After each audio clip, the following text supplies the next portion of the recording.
In my mind, I'm imagining, or just with the limited knowledge I have, you got a late start. Because I see you going to help your brother all the way up through into his Cup career. But I also see pictures of you driving late model cars around here in North Carolina. So when did y'all leave Texas? Yeah. When did that happen? Had to be 1979. We packed up like the Beverly Hillbillies and Because of Terry's career? Yes. So Terry was racing in Corpus. Mm-hmm. I got barred from Corpus for fighting. So Hey, what? Yeah, we had a couple crew guys that they fought. We fought a lot. It was awesome. Yeah, Okay. you were the crew guy. I was not. I was just a kid. Okay. Okay. I was You're just a kid, man. I was in the grandstand So, watching. so they ran the Labontes out of Texas. Corpus. because No, of well, not really. So Corpus. we had to go to Houston to race, and that's where we met Billy Hagan, and kind of that story goes where he had the opportunity to come to North Carolina. Yeah. So I was racing go-karts, but the family moved from Corpus Christi to Trinity, North Carolina. Okay. And so my dad went to work with the team that my brother's going to drive for. Really? So that was in 79. As a mechanic. As a mechanic, yes. What are you thinking? Like you're racing, right? Your kart.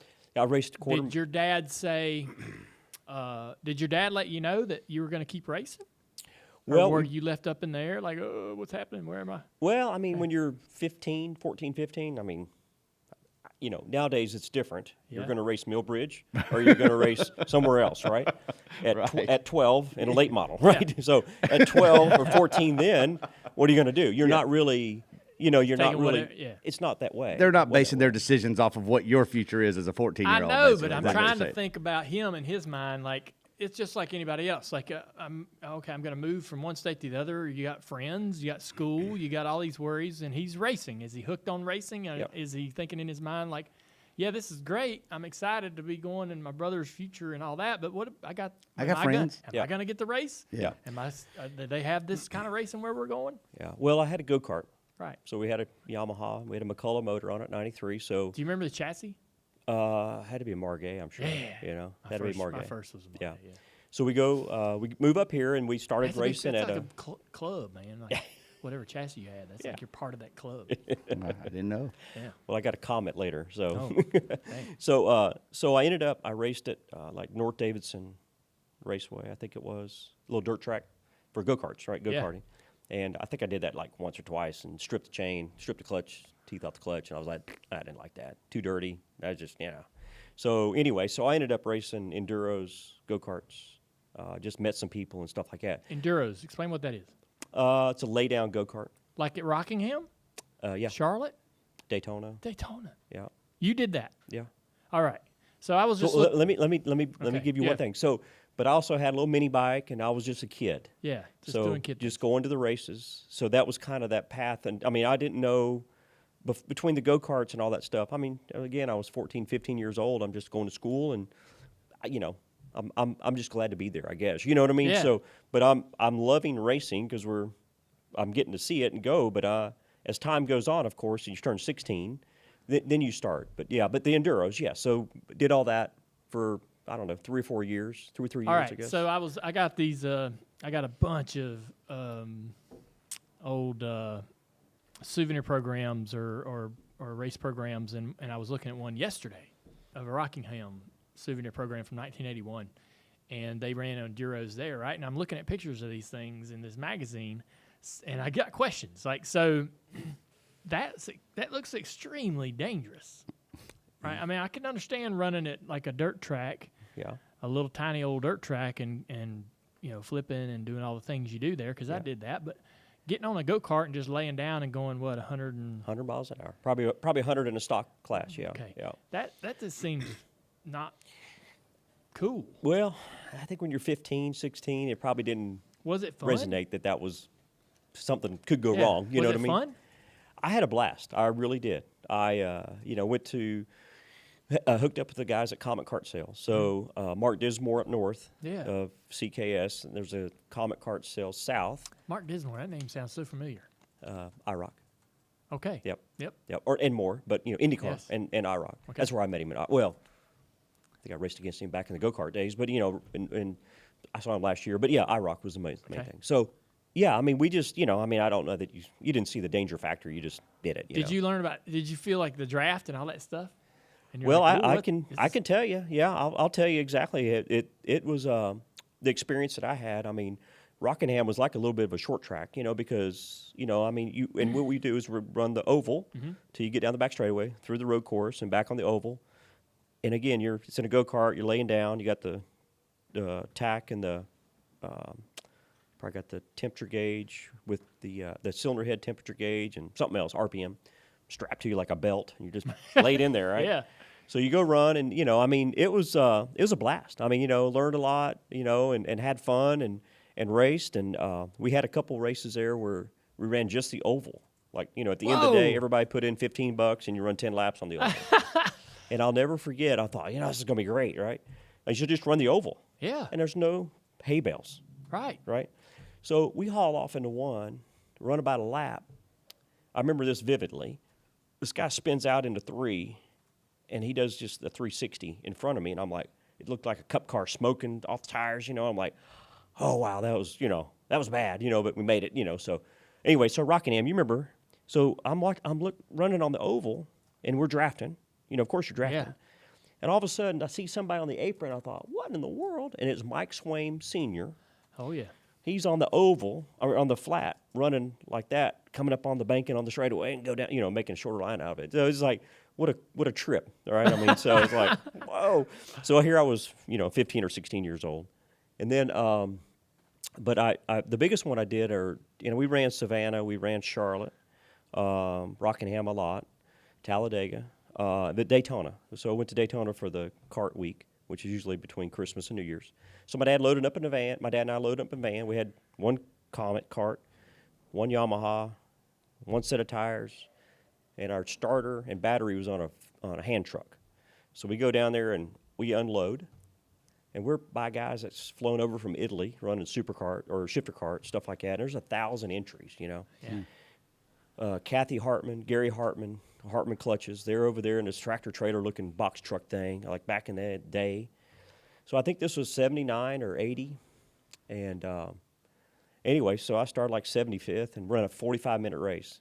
And I could see all the carts in front of me drafting. And I couldn't catch them on the big track, but I could catch them through the road course. So anyway, long story short, when we get to the end, I finished 4th. Whoa. And 4th or 5th. And Scott Pruitt was either 2nd. Todd Spaulding was up there. Pruitt those guys. was in the ad in the column that I was reading Yeah. in the book yesterday. Yeah. So man. I always, whenever I see Scott, and I still see him, a couple years ago I saw him in Europe, and people asked me something. I said, my favorite story about Scott was me finishing like 5th behind him at Daytona in 1979 or 80, Yeah. you know what I mean? So that was fun. I mean, that was great stuff. I mean, you just race and go-karts. That's what I did. So your brother's career is taking off in the Cup Series, and y'all were finally living in North Carolina. You're racing some go-karts and other things. How are you creating opportunities for yourself? I mean, there's got to be a ton of focus with your dad working for the Cup team, your brother driving in that series. How are you creating, these opportunities for yourself to get in eventually late model stock cars and stuff like that? Where'd you go beyond the go-kart? Well, for a while I'd pick up a race here and there, or I'd try to. Okay. So I heard that you raced at Caraway in a sportsman race my dad was in like 1980. Yeah. Like, what was that? Like, how did you do that? Well, I begged, borrowed, and stole everything I could get back then. Yeah. Obviously, I still do it now. It's no different, just a little different world. But I think it was Mike Swaim's car. Borrowed a motor from Hagen. Basically, took it out of the back of the shop and put it in there. We went down there and qualified 9th. And Darrell Wheeler got spun out. I got spun out and tapped me off the corner and sitting on the back straightaway. And I remember your dad going by, kind of pointing his finger at me, and I'm like, I'm stuck because the starter won't crank. I need help. And I asked the guy yesterday, I said, where did I finish in that race? I don't remember. He said, you know who won? I said, your dad won. And I don't remember Right. that because I was, worried about me, I guess, at the time. But, yeah, I mean, that was, Sam Ard was there. Right. Monk Tate was there. The best one was Gene Glover. Yep. I mean, he was a champion the year before. So he started 10th. I started 9th. I'm like, I ain't got a clue why I'm here. You know, I Right. mean, I begged, borrowed, stole everything just to go make the race and have fun. And, you know, that was all I had, you know, so it's not like I do that every week. It was once I know. and done. So That's kind of, I mean, have to help people understand, that's kind of like Xfinity Series is today. I know it's you know, it really is. It was kind of like the next step was Cup beyond racing sportsman cars, Yeah. right? And what year do you think this was? This is 1980 Yeah. at Caraway. In 1980. yeah. Yeah. So your dad won, right? I Yeah, think he did. I That was a suppose. Saturday night. Yeah, So I'm sure he raced somewhere on Sunday. Right. That was a Saturday night. He comes and races and, yeah, you know, made out with at the payout window and Yeah. went to the race the next day. When you say you begged, borrowed, and stole, I mean, you're basically just begging people to give you a chance. Like at this Yeah. point, you're trying to get someone to take a chance on you, Yeah. correct? Exactly. And I made friends, and Mike Swain, I mentioned earlier. Phil Parsons, drove for him in the ARCA. you drove for Phil? Nope, he drove for Phil. Oh, So, and their shop was in Archdale, little 2-car garage. So Phil had no help besides Odie that lived in Michigan, that worked for GM. So, like, you know, can you come help? And I'd go hang out with Mike because of go-karts. So I hung out there way too much. But anyway, I mean, just like, I'm sure they were like, is this kid coming back or Yeah. what? You know, like, get out of here. So anyway, I'd go hang out, and Phil drove for him. So Phil's like, hey, do you want to, you could help me out, man, help me out. I was like, yeah, I don't know how to do anything. He said, well, take the rear end out of that car. I was like, all right. So, you know, you take a 9-inch Ford rear end out, and it's laying on you. By the time you get it out, you've got grease everywhere. And, I mean, it's like, I don't know what I'm doing, yeah. but you're I'm doing wanting to do something, it. Yeah. wanting to learn. What Phil's car look like? Was this at 28, Should be 27? 27? Yeah. I had management resource systems Oh, on okay. it. Back- It wasn't back when it was the Skull car. It was before Skull. Before that. Yeah. All right. So you're helping Phil. Yeah. You going to the track We went to Daytona. for the ARCA race. We ran the ARCA race and the Busch And the race Busch race. with the same car. That's Yeah. awesome. And so we took a decal off, changed the number on it. So I got a note from school. I got a note I wish it was that way. to Today. get out of like 2 weeks of school or 1 week of school, something like that. Oh, so you're still in high school? Yeah, yeah. And so I go down there with them. I mean, I don't know where we finished, but I mean, I think we thought we dropped the booster off the carburetor down the carburetor. Ooh. I think we had a magnet going down with a string trying Oh, to pick it no. out. Oh, and- Lord. I mean, it was just. I told Phil afterwards. I said, "Dude, I'll never work for you again. That was the hardest week I've ever worked in my." Oh. And I'm in high school, right?